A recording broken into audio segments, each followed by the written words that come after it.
चुनरिया गुरु पिया मोरी रंग दो चुनरिया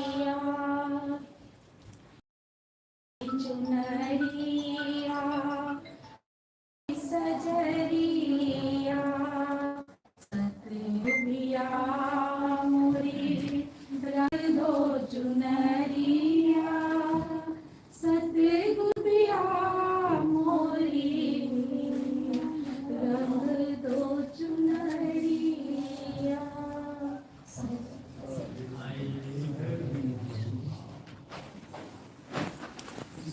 साहिब छोला ना रखने के लिए कुछ बॉक्स रख देना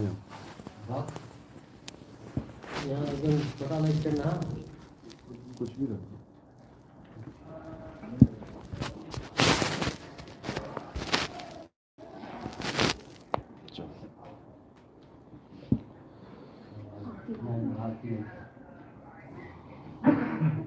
साहिब की सतनाम।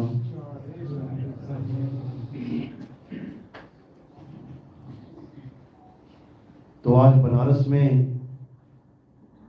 परमात्मा के मूल ज्ञान का प्रचार हो रहा है। तो सबसे पहले मालिक के नाम पे जयकारा लगाएंगे, उसके बाद सत्संग शुरू करेंगे। बोलिए परमपिता परमात्मा की जय, सदगुरु बंदी छोड़ कबीर साहिब की जय, सभी संतों की जय, सभी भक्तों की जय, आज के आनंद की जय, सकल हंस को बंदगी साहिब बंदगी। तो बड़े भाग हैं उन जीवों के जो आज इस सत्संग में अपना सब जरूरी काम छोड़ के आज आके बैठे हैं, क्योंकि साहिब कहते हैं कि ये जन्म जिस कार्य के लिए मिला है उस कार्य में आपको बिल्कुल भी आनाकानी नहीं करनी है। ये जन्म मिला है मुक्ति के लिए, और मुक्ति का जो संदेश है उसको सत्संग कहते हैं।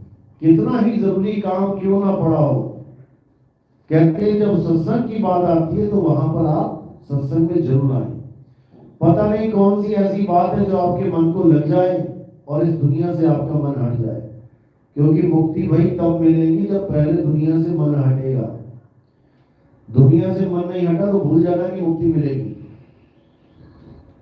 इसीलिए बार बार साहिब समझाते हैं कि जिस देश में तुम आनंद ले रहे हो, क्योंकि इस देश में भी बहुत से इंतजाम है आनंद के, एक इंतजाम नहीं है। काल और माया ने इतना इंतजाम कर रखा है इस देश में आनंद का कि जीव इससे छूटना ही नहीं चाहता। किसी को पूछो भाई तुम इस दुनिया में वापस आना चाहते हो, कहता बार बार आना चाहता हूँ, इससे अच्छा क्या है, इतनी बढ़िया दुनिया बनाई है भाई तब तक जब तक तुम्हारा शरीर ठीक है, काया ठीक है, जवानी है, तब तक तो बहुत अच्छी है दुनिया। और जब बुढ़ापा आ जाता है फिर एक एक दिन काटना मुश्किल हो जाता है। तो ये झूठी दुनिया झूठे आनंद का सागर है, झूठे आनंद का सागर है। ये कितना ही गोता मार दो मन नहीं भरता। लेकिन साहिब कहते हैं जो सत्संग से जुड़ जाते हैं फिर उनको यहाँ पर रहना ऐसे लगता है मानो जेल में बैठे हैं। सारी फैसिलिटी मिली हुई है, बढ़िया बढ़िया खाने को आ रहा है, बढ़िया बढ़िया पहनने को आ रहा है, अच्छे अच्छे मकान है, सब डिजाइन बढ़िया बढ़िया बना रखे, लेकिन रहने का मन नहीं करेगा। दिन रात यही लगा रहता है कि अब जाएं अब जाएं अब निकले यहाँ से, क्योंकि नहीं रहना है। रहना नहीं देश बेगाना है, बेगाने देश में क्या मन लगा के बैठेंगे। ये धरती कागज की पुड़िया, अभी देखो कितना अच्छा लगता है, यहाँ बिल्डिंग बना ले वहां बिल्डिंग बना ले, अभी 40 दिन लगातार बारिश हो जाए अभी पैर रखने को जगह न मिलेगी तुम्हें।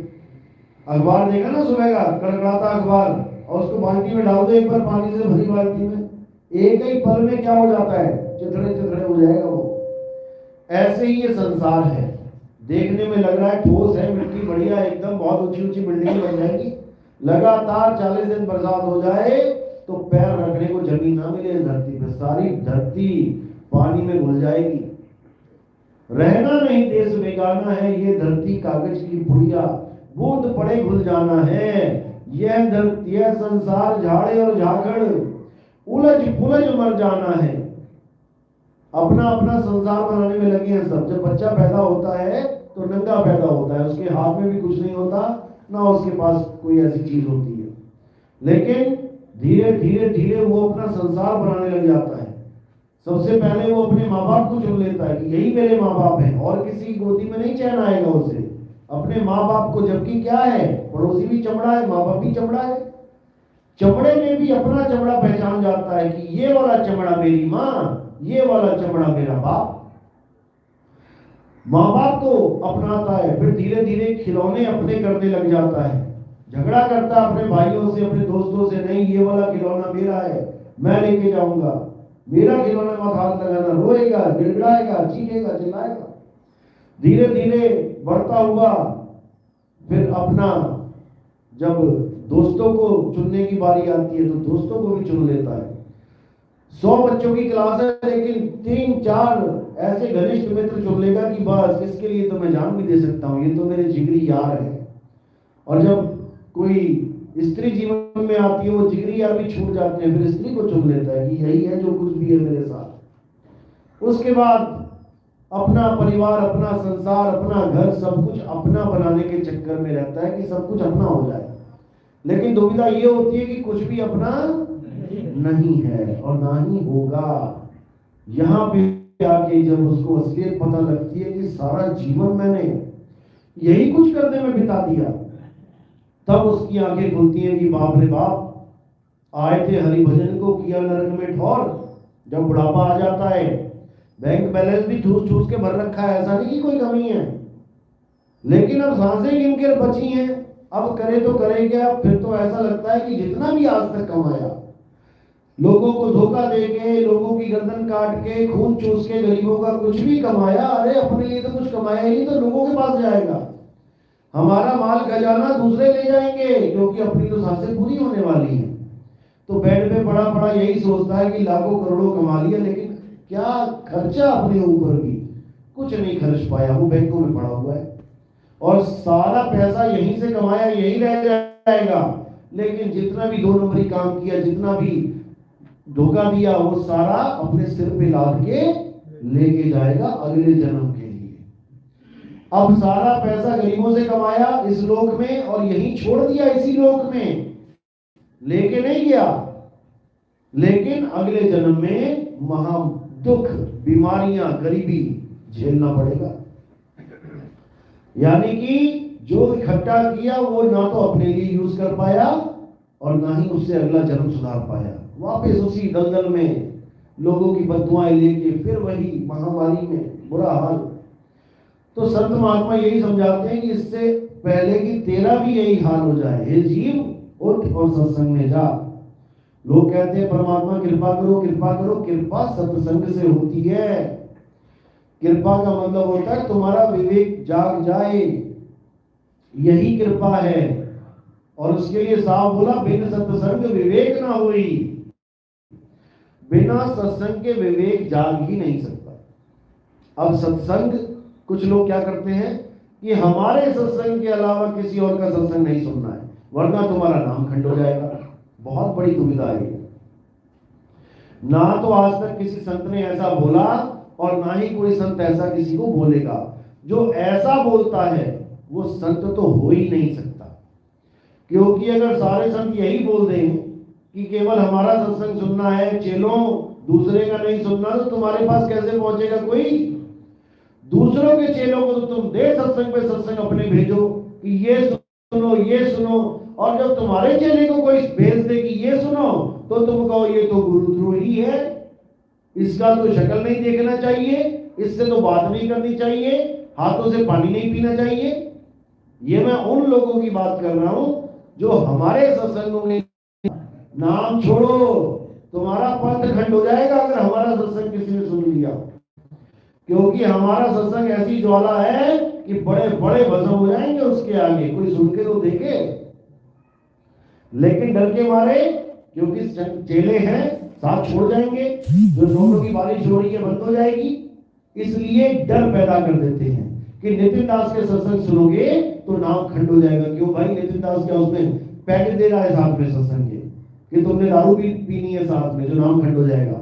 नशे खंडों से नाम, हालांकि नाम तो कभी खंड होता ही नहीं, से मर्यादा खंड होती है, और मीट मांस खाने से मर हो। और अगर कोई ऐसा कहता है कि सत्संग नहीं सुनने, तो उसको एक वाणी रख दो उसके सामने। साहिब कहते हैं सबका हुक्का लीजिए, सांचा शब्द निहार, और पक्षपात मत कीजिए, कहे कबीर विचार। यानी कबीर साहब झूठे हैं फिर तो, कबीर साहब तो झूठा कर दिया इन लोगों ने कि नहीं सुनने सत्संग। कबीर साहब कहते हैं कि सबका सत्संग सुनो। डर किस बात का है? सबका सत्संग हो।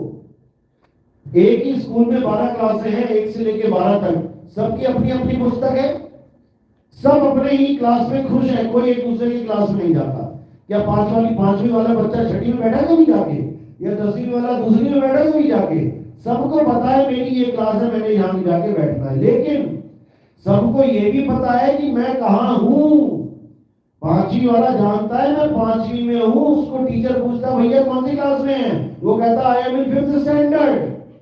और उसको ये भी पता है कि आगे और भी क्लासें हैं।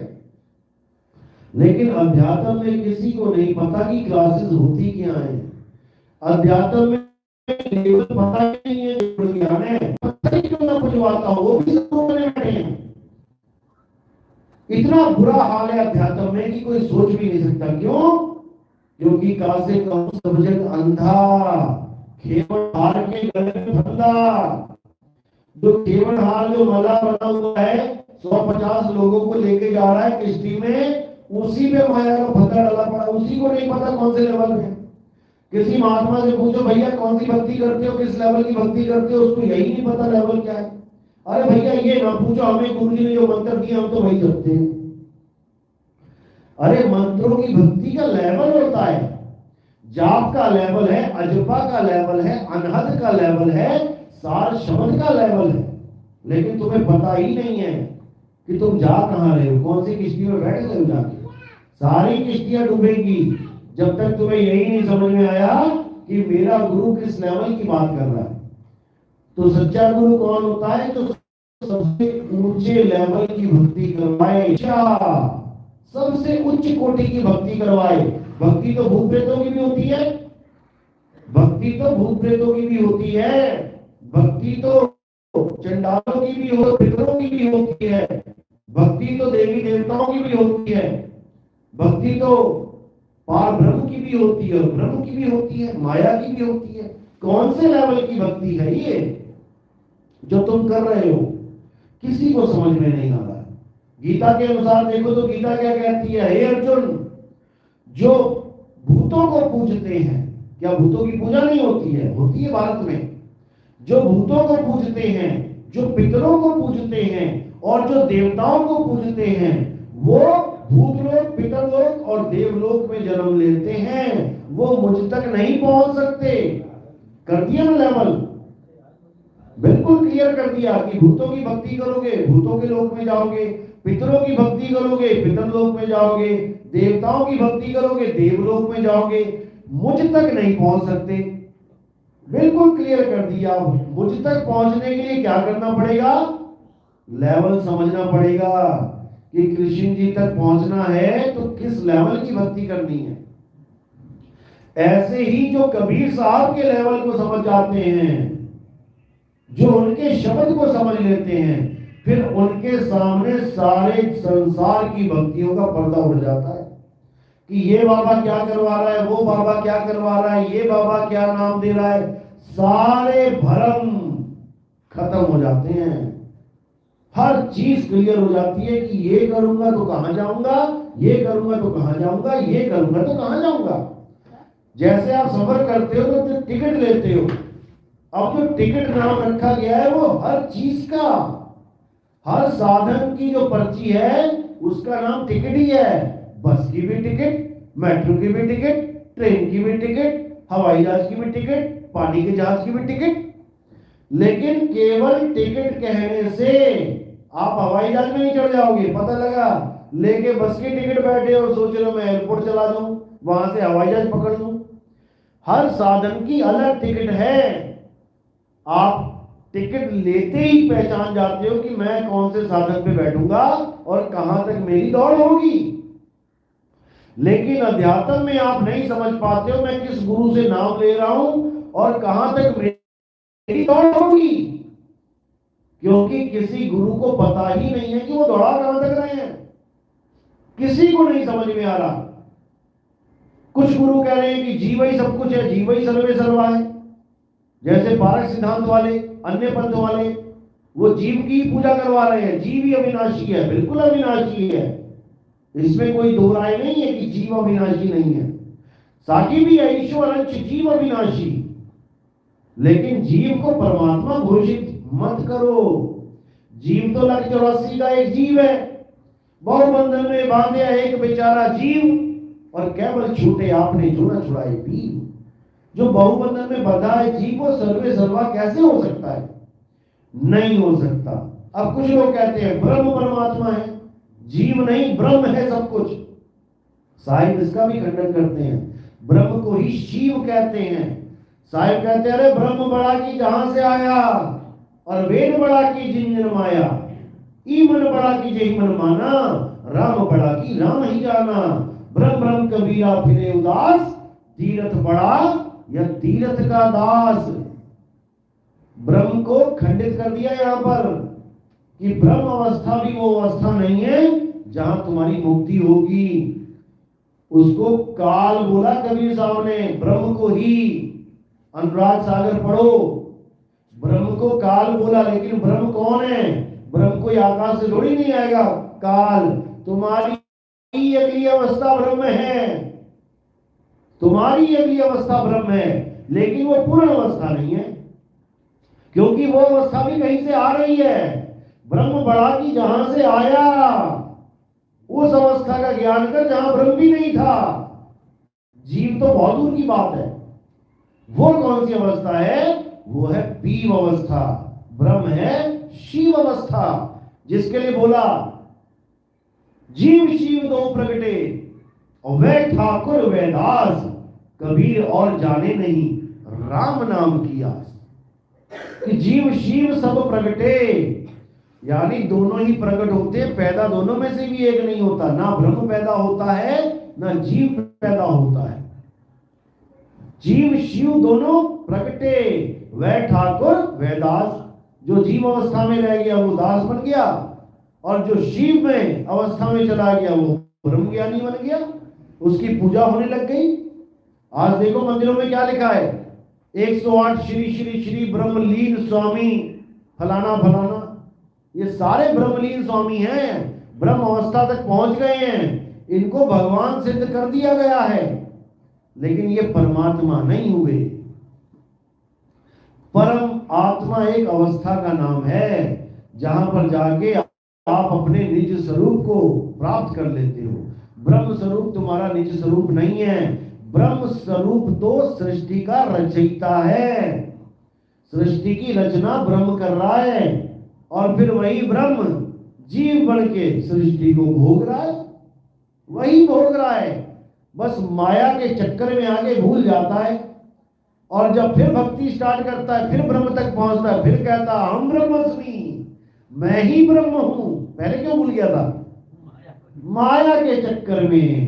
ये माया भुला देती है, और फिर माया क्या करती है? उसी के साथ रहती है, उसी के साथ रहती है, जीव बना रहती है। काल भगवान को जब माया छोड़ने लगी, माया को काल भगवान छोड़ने लगे, तो वो कहती कि मैं और वो हमेशा साथ ही है, भूल मत जाना कि वो साथ नहीं है। यानी जीव अवस्था में भी मैं तेरे साथ रहूंगा। इसी को साहिब ने इशारे इशारे में समझा दिया। अरे माया महा ठगिनी हम जानी। क्या बोले? केशव के कमला हुए बैठी, शिव के भवन भवानी, माया महा ठगिनी हम जानी। तो वो ब्रह्म किस रूप में आ गया? बस यही समझना है। देव निरंजन सकल शरीरा, तामे ब्रह्म ब्रह्म रहल कबीरा। जब विराट रूप दिखाया गया तो सारे पुरुष दिखा दिए उन्होंने, एक भी औरत का फोटो नहीं है विराट रूप में। देख लो, एक भी औरत नहीं दिखाई, सारे पुरुष रूप दिखा दिए। क्या समझाना चाहा? कि हर पुरुष रूप में मैं विद्यमान हूं, मेरे ही रूप हैं ये सारे। और हर पुरुष के साथ एक स्त्री है, वहां नहीं दिखाई गई है, लेकिन वैसे देखो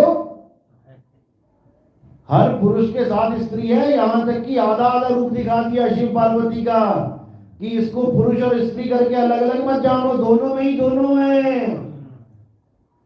हर शरीर में मां का और पिताजी का दोनों का आधा आधा तत्व विलीन है। कहां बचोगे तुम? बच ही नहीं सकते। तो यही अष्टांगी माया है, 5 तत्व 3 गुणों की माया। ये बैठी है अष्टांगी 8 हाथों वाली, लेकिन हमें लगता है हमारे तो 2 ही हाथ है। ये 8 हाथों से खेल रही है, लेकिन किसी को समझ में ही नहीं आ रहा है।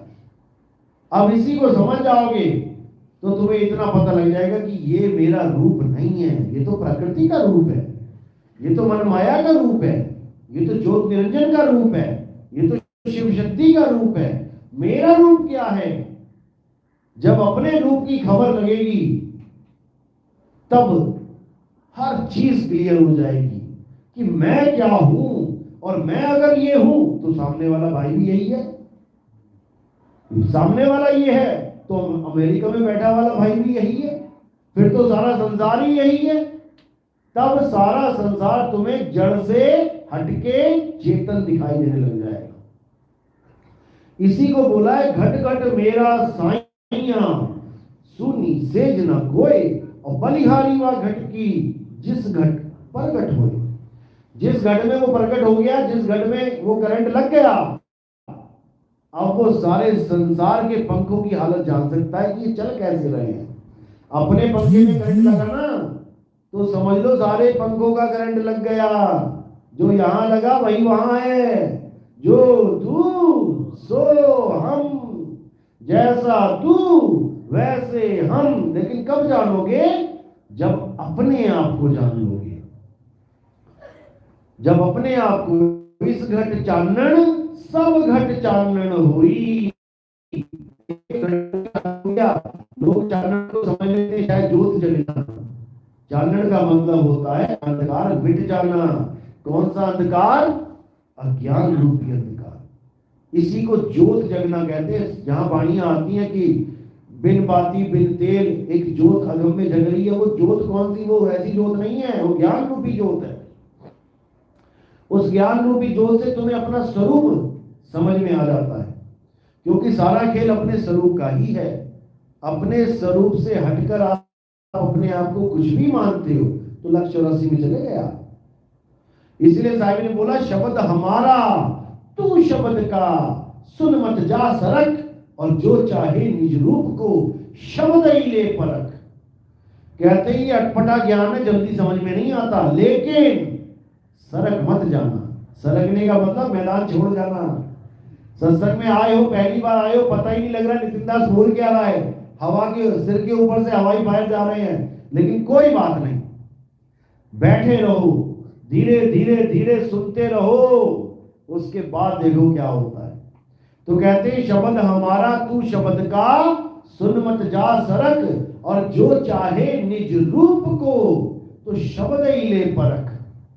अगर निज रूप को जानना चाहता है, निज रूप का मतलब ये नहीं है जो शक्ल दिख रही है। कई गुरु क्या कहते हैं, एक चेला आया था किसी गुरु का, कहता जी मेरे गुरु ने मुझे नाम दिया था, मैं उसका ध्यान करता हूं, उन्होंने कोई नाम नहीं दिया, कोई मंत्र नहीं दिया। मैंने कहा फिर किसका ध्यान करवाया? कहता निज रूप का। मैंने कहा अच्छा वो कैसे?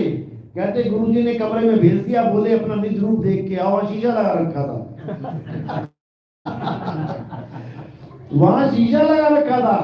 बोले बेटा अंदर जाओ, निज रूप देख के आओ, कोई मंत्र नहीं जपना, कोई श्वासों का अजपा जाप नहीं करना। चालाकियां देखो लोगों की। और वो देख के अपनी शक्ल, अब वो कहते इसी का ध्यान करना। हो गया निज रूप का ध्यान। एक कहता मुझे मेरा निज नाम दिया है। मैंने कहा भैया कौन सा नाम दिया? कहता मेरा नाम सुरेश है। मुझे कहा बेटा किसी का नाम नहीं जपना, तू सुरेश सुरेश जप। वो अपना निज नाम प्राप्त करके कहता अरे भाई ऐसा ज्ञान तो मैंने कभी सुना ही नहीं, मेरे गुरु तो महान है। महान नहीं है, वो दोनों कान पकड़वा दिए तुम्हारे उसने काल के हाथों। क्योंकि साहिब कह रहे हैं 4 भेद का भेदी होए, कहे कबीर सतगुरु है सोई, और चार भेद का भेद न जाना, सो गुरु जम के हाथ बिकाना। तुम्हें जमों के हाथ में बेच दिया जाएगा, क्योंकि एक दिन तो जम आएगा। इससे पहले कि जम आए, हमारे निज नाम को जान लो, क्योंकि हमारा निज नाम और तुम्हारा निज नाम एक ही है, दो नहीं है। इसीलिए बोला सत्य स्वरूपी नाम साहिब का, सो निज नाम हमारा। हम और साहिब अलग नहीं है, बस माया ने ऐसा भरमा दिया है कि तुम्हें यही दिखाई दे रहा है कि मैं आदमी हूं, मैं औरत हूं। अपने असली रूप को नहीं जान पा रहे हो। यहां तक कि कबीर साहब के असली रूप को नहीं जान पा रहे हो। कबीर साहब तो कह के चले गए भैया कि मैं शरीर नहीं हूं, लेकिन कोई उनको विदे रूप में समझ ही नहीं पा रहा है। साहिब ने खुद को भी विदे कहा और अपने शब्द को भी विदे कहा। विदे का मतलब है आत्मा।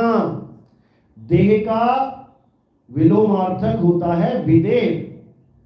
जैसे ज्ञानी का अज्ञानी, देश का विदेश, ऐसे ही देह का विदे।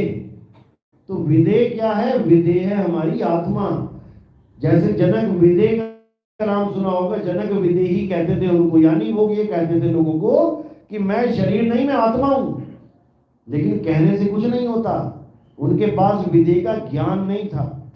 विदे का ज्ञान होता तो अपनी पुत्री की, जो कि उनकी पुत्री भी नहीं थी, घड़े में प्राप्त हुई थी सीता, उसकी शादी करने में भी वो मोहवश रोने लगे थे। विदेही कभी मोह से नहीं रोता। विदेही दूसरों के दुख से भले रोने लग जाए, क्योंकि सबको एक समान मान के। ये नहीं कि अपनी बेटी का दुख सबसे ज्यादा और पराई बेटी का नहीं। नानक साहब कह रहे हैं ना, गली जोग ना होई, एक दृष्टि से सम सर जाने।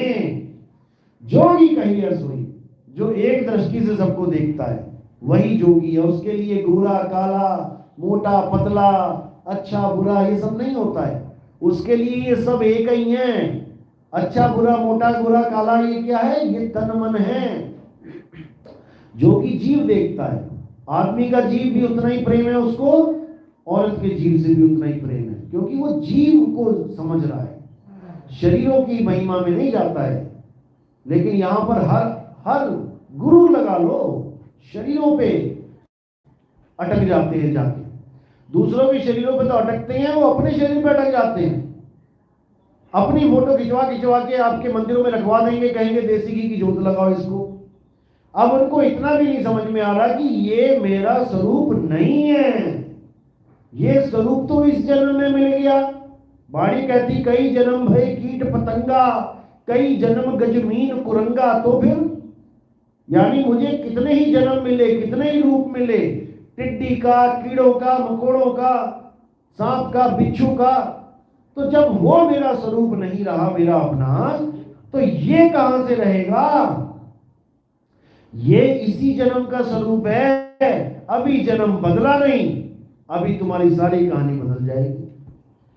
तो जब अपने रूप को वो गुरु नहीं जान पा रहा है, तो वो गुरु तुम्हारा स्वरूप कैसे लखाएगा? तभी बोला शब्द हमारा, तू शब्द का। देह का तो लोल ही नहीं है। शब्द हमारा यानी मेरा रूप शब्द है, और तू शब्द का, तू भी शब्द का ही रूप है। सुन मत जा सरक, और जो चाहे निज रूप को, शब्द ही ले परख।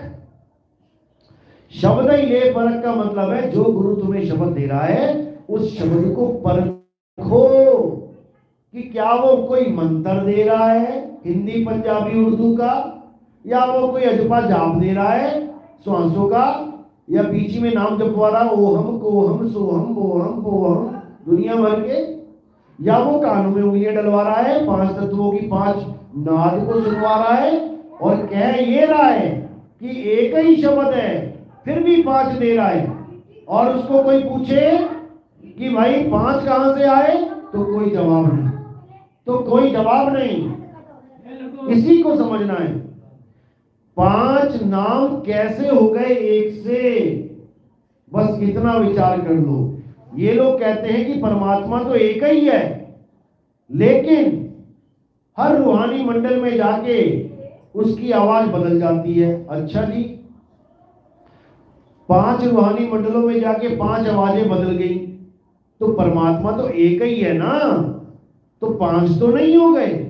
तो फिर तुम 5 धनी कैसे कह देते हो कि हर रूहानी मंडल का एक धनी है, उसका नाम जपना पड़ेगा?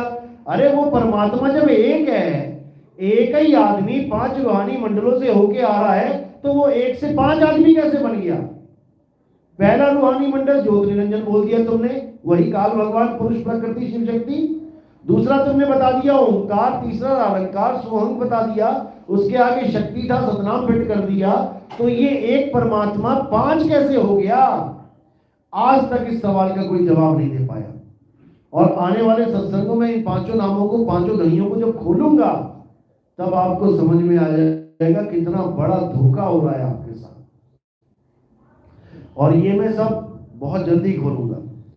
तो कहने का मतलब यही है कि शब्द जो है वो विदेह है। विदेह का मतलब आत्मा। शब्द शब्द सब कोई कहे, वह तो शब्द विदेह। और जीवा पे आवे नहीं, निरख परख कर ले। बस यही पहचान है उस मालिक की, कि शब्द तो मिलेगा, लेकिन ऐसा शब्द नहीं मिलेगा कि तुम उसको बोल के, लिख के, पढ़ के बता सको। वो शब्द रूप है, वो आत्म स्वरूप है, वो केवल सूरत के माध्यम से जाना जा सकता है। सूरत को ही आपने अपनी आत्मा में लगाना है। जो सूरत आपकी आत्मा से जुदा होकर शरीरों में लगी पड़ी है, कान का होश है, आंख का होश है, माथे का होश है, पेट का होश है, सारा होश है शरीर का, लेकिन आत्मा का होश नहीं। अभी पूछो कैसी है आत्मा? अभी सोच में पड़ जाओगे आत्मा कैसी होगी, जबकि तुम ही हो, जबकि तुम ही हो, लेकिन तुम खुद को ही भूल गए हो। दिक्कत ये है, खुद को भूल के किसी और को ही खुद मान बैठे हो। अब ढूंढ रहे हो परमात्मा को, जबकि ढूंढना है खुद को कि तुम कौन हो। जब तुम खुद को पाओगे, जितना मर्जी जोर लगा लो, कितने कलमा पढ़ लो, कितनी नमाजें पढ़ लो, खुद को जाने बिना खुदा को जानना इम्पॉसिबल है। इसीलिए सोहम बोला गया, सोहम सत्य कबीर, यानी जो तू सो हम। तो तुझे खोजने से अच्छा खुद को खोज लूं, क्योंकि हम दो है ही नहीं। इसलिए क्या बोला? अरे जो जन होंगे जौहरी, रतन लेंगे बिलगाए, सोहम सोहम जपी मुआ, मिथ्या जन्म गवाए। जन्म बर्बाद हो जाएगा सोहम जप जप के, लेकिन लोगों को समझ नहीं आ रहा। जैसा जिसको गुरु मिल रहा है, बस उसी को सदगुरु मान के उसी की महिमा गा रहा है। लेकिन अब ऐसा समय आएगा भारतवर्ष में जब 2 पार्टियां बन जाएंगी। कौन सी 2 पार्टियां? एक विवेकी और एक अविवेकी, यही 2 पार्टियां चलेंगी। और जब सत्य का झंडा लहराएगा तो कोई बोल नहीं पाएगा उसके आगे। इसी को संतों ने पहले ही बता रखा है कि ऐसा समय आएगा जब कलयुग में सतयुग आ जाएगा, यानी हर आदमी सत्य को जानेगा, सत्य के साथ भाव जुड़ेंगे, असत्य को त्यागेगा। गीता को पढ़ेगा, गीता के सार को जानेगा, रामायण को पढ़ेगा, रामायण के सार को जानेगा, वेदों को पढ़ेगा, वेदों के सार को जानेगा, कबीर सागर, अनुराग सागर पढ़ेगा, उसके सार को जानेगा। लास्ट में सार ही सार रह जाएगा। और जब सार रह जाएगा तो सारे विवेकी पुरुष एक झंडे के नीचे आ जाएंगे। इसमें एक झंडे का मतलब ये नहीं केवल हिंदू ही आएंगे, पता नहीं कितने नामधारी सिखों ने, जिन्होंने अमृत छका हुआ है, वो भी इस मूल ज्ञान को सुन के नतमस्तक होके आए, क्योंकि वो भी कबीर साहब को समझते हैं कि कबीर साहब क्या चीज है। लेकिन दुविधा ये है कि हमारे ब्राह्मण समाज कबीर साहब को नहीं समझ पा रहे हैं। आज भी ब्राह्मण समाज में ये प्रथा चलती आ रही है कि कबीर साहब के बारे में भविष्य पुराण में जैसा बताया गया है वो बिल्कुल निरर्थक बताया गया है, गुप्त बताया गया है। असल में कबीर साहब की लीला कुछ और ही है। और कबीर साहब की लीला समझने के लिए हमारे सत्संग सुनने पड़ेंगे। कैसे विदेही पुरुष हमें समझाने के लिए देह धारण करके आ रहा है, केवल हमें समझाने के लिए, नहीं तो उन्हें कोई जरूरत ही नहीं है। संतो अविगत से चलाया, कोई मेरा भेद मरम ना पाया, ना हम लीना गर्भ बसेरा, बालक होए दिखलाया। बालक होके दिखला रहे हो, बालक है नहीं। कोई कहे कि वो बालक है, वो बालक नहीं है, बालक होके दिखला रहे हैं हमें कि कैसे क्या होता है। तो इसी को समझना है। और उम्मीद करूंगा मैं कि जो हमारे सत्संग है, जो भी लोग सुन रहे हैं पूरे भारत में, पूरे वर्ल्ड में, वो अच्छी तरह समझ रहे हैं।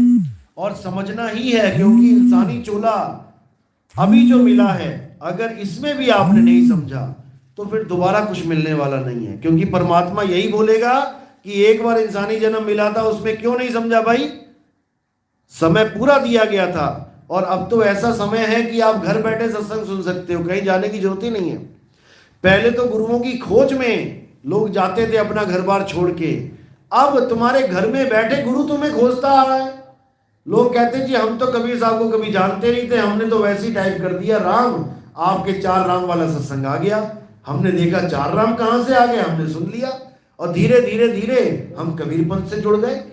यानी आप शुरुआत तो करो कहीं से, गुरु खुद खोजता हुआ तुम्हारे घर में आ जाएगा, और तुम्हें पता भी नहीं होगा मेरा गुरु कौन है, लेकिन गुरु को पता है कि मेरा चेला कौन है। तो इसीलिए सत्य को अपनाओ, सत्य के साथ जुड़ो। सत्य ही परमात्मा है, सत्य ही हमारा साहिब है। और गीता के अनुसार भी सत्य असत्य में केवल इतना भेद है कि हे अर्जुन, इस दुनिया में 2 प्रकार के तत्व हैं, एक सत्य और एक असत्य। असत्य तो इस दुनिया में सारे शरीर हैं, और सत्य केवल और केवल आत्मा है।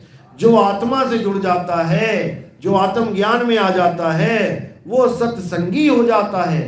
और जो आत्म ज्ञान से नहीं जुड़ पाता, जो मूर्तियों में, पत्थरों में, मंदिरों में, पेड़ों में, पौधों में, जानवरों में भगवान को ढूंढते हैं, उनकी पूजा करते हैं, वो शरीरों की, काया की पूजा करते हुए जन्म का नाश कर लेते हैं और वापस 184 में आ जाते हैं। इसलिए सत्य केवल एक है, आत्म देव ही सत्य है, उसके साथ जुड़ना है। तो इसी के साथ मैं सत्संग समाप्त करूंगा। और जो नाम दीक्षा वाले हैं वो हाथ खड़ा करें, जो प्रथम दीक्षा लेने आए हैं पहली बार। दूसरी दीक्षा वाले कौन कौन है वो हाथ खड़ा करें। साहिब, चलो अब प्रथम दीक्षा वाले आगे आ जाएं। बोलिए सतगुरु बंदी छोड़ सतगुरु सत्य कबीर साहिब की सदाई जय। सतनाम साहिब।